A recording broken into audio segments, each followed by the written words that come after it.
बिस्मिल्लाहिर्रहमानिर्रहीम। अस्सलाम वालेकुम। हार्वर्ड एकेडमी की तरफ से आपको वेलकम कहते हैं। आप हमारा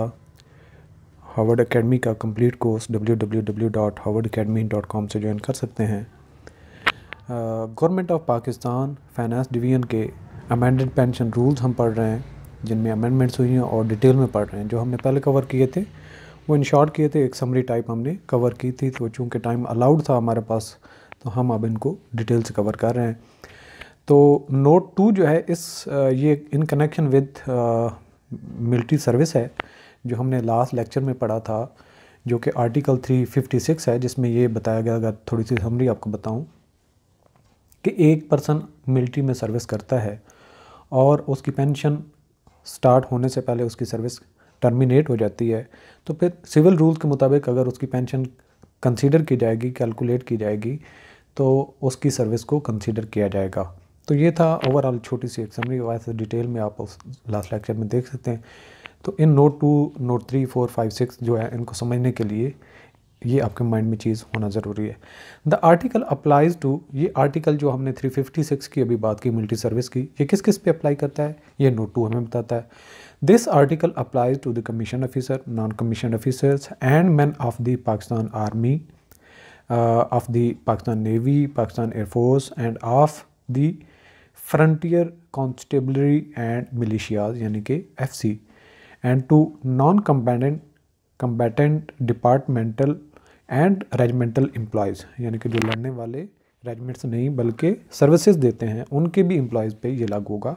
and followers of the supplemental services, it also applies to warrant and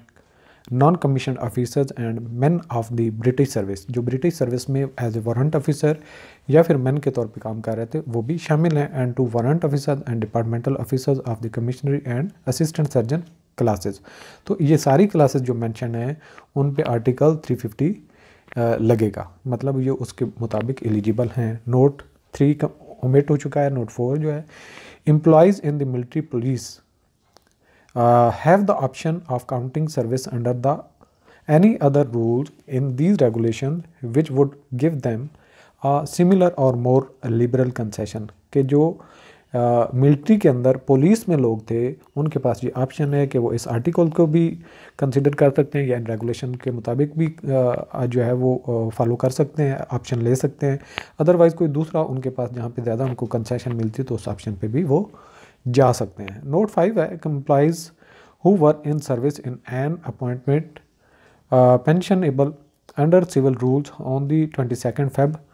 1921। तो अब तो वो मौजूद नहीं होंगे, लेकिन 1921 में जो लोग मौजूद थे,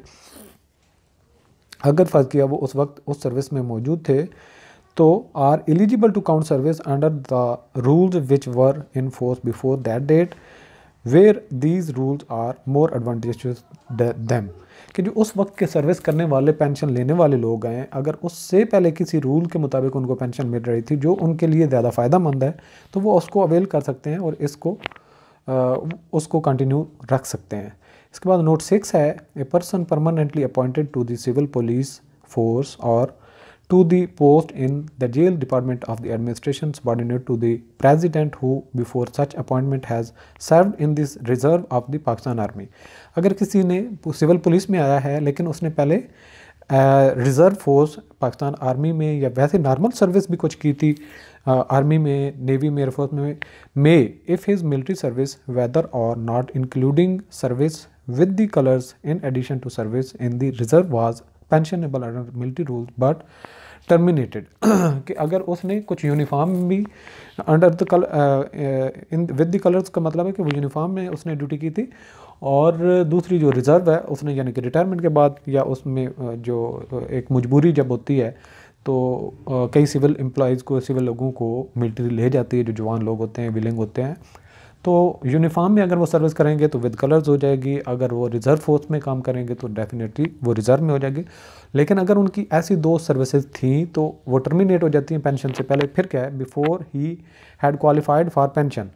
B permitted at the discretion of the head of the administration and subject to the provisions contained in this article to count for civil pension the whole of his service with colours if any and half his service in the reserve.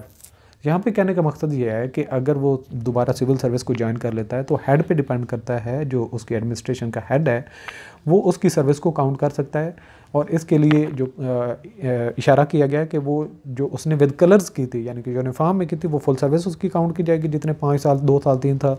और जो reserve force में की थी अगर वो 4 साल की थी तो उसकी 2 साल, अगर 3 की थी तो 1.5 साल, तो वो उसकी हाफ कंसीडर की जाएगी सिविल सर्विस के मुताबिक या सिविल रूल के मुताबिक पेंशन काउंट करते हुए। इसके बाद आ जाता है हमारा आर्टिकल 357 जो कि ओमिट हो चुका, उसमें एडिशन आई थी 357A की, civil employees other than those govern by article 357B, आगे 357B भी आएगा, who prior to their civil employment have rendered satisfactory paid service between the, ऐसे लोग जो 357B के मुताबिक ज्वाइन किए हुए हैं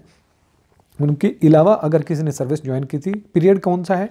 4 अगस्त 1914 यानी कि 4 अगस्त 1914 एंड 31 अगस्त 1921, इस पीरियड के दरमियान में उनकी सर्विस थी। यानी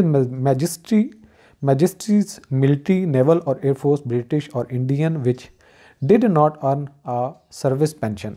अंडर द मिलिट्री नेवल और एयरफोर्स रूल, कि जिन्होंने उस वक्त की ब्रिटिश रूल के मुताबिक या ब्रिटिश जो आर्मी नेवी एयरफोर्स थी उनके मुताबिक उन्होंने सर्विस की थी, shall be allowed to count such military services including sick leave taken during such service for the purpose of civil pension subject to the observance of the following general principle, कि ऐसे लोग जिन्होंने उस वक्त की UK के under काम किया था मिलिट्री में, उनको चॉइस है कि वो मिलिट्री की सर्विस को काउंट करें और जो उनकी सिक लीव होगी उसको भी कंसीडर करें। लेकिन कुछ प्रिंसिपल्स हैं जिनमें आपने देखना है कि सिक लीव कैसे आप कंसीडर कर रहे हैं for pension purpose. The addition of war service shall not be included in total service under Article 408 for the purpose of counting leave as service for pension, कि यानी कि जो उसकी एडिशन ऑफ वार सर्विस जो है उसको leave में count नहीं किया जाएगा, जो उसकी पेंशन के लिए कंसीडर की जा रही, nor allowed in addition to the concession in article 404A,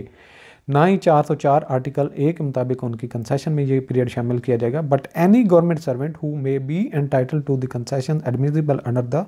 latest article and to the concession in this article will be allowed to select whichever is more favourable. तो उससे पहले कोई concession का time है या कोई ये article है या इसके बाद कोई अगर आर्टिकल आता है जो उनको फेवरेबल होता है तो वो ऑप्शन ले सकते हैं उस पेंशन कंसिडरेशन के लिए जो उनको सूटेबल ज़्यादा करती हो।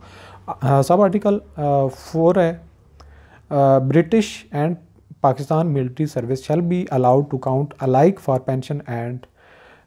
no contribution towards or share of a pension earned as a result of this concession shall be claimed from the British government। तो इस तरीके से जो कंसेशन देने के बाद उनको पेंशन के लिए पीरियड काउंट करने की इजाज़त होती है तो वो ये क्लेम पेंशन का ब्रिटिश गवर्नमेंट से नहीं करेंगे बल्कि पाकिस्तान की जो मिलिट्री में अगर हैं तो उसी से ही वो करेंगे। नंबर 5 सब सेक्शन है ये, no refund of military bonus और gratuity shall be demanded from the employees. अगर इस तरीके से उनका कोई पेंशन काउंट हो जाती है और उन्होंने पहले ग्रेचुइटी वगैरह का कोई फ़ायदा उठाया था तो अब उनसे वो दोबारा क्लेम नहीं किया जाएगा कि वो रिफ़ंड करें। तो ये था आज का हमारा छोटा सा सेशन, थोड़ा सा कॉम्प्लिकेटेड था इसलिए इसको यहाँ पे स्टॉप करते हैं। आप उसको 2-3 दफ़ा सुने, पढ़ें, रीड करें तो इंशाल्लाह फिर आपको ये चीज़ें याद होना शुरू हो जाएंगी। Thanks for watching. अल्लाह।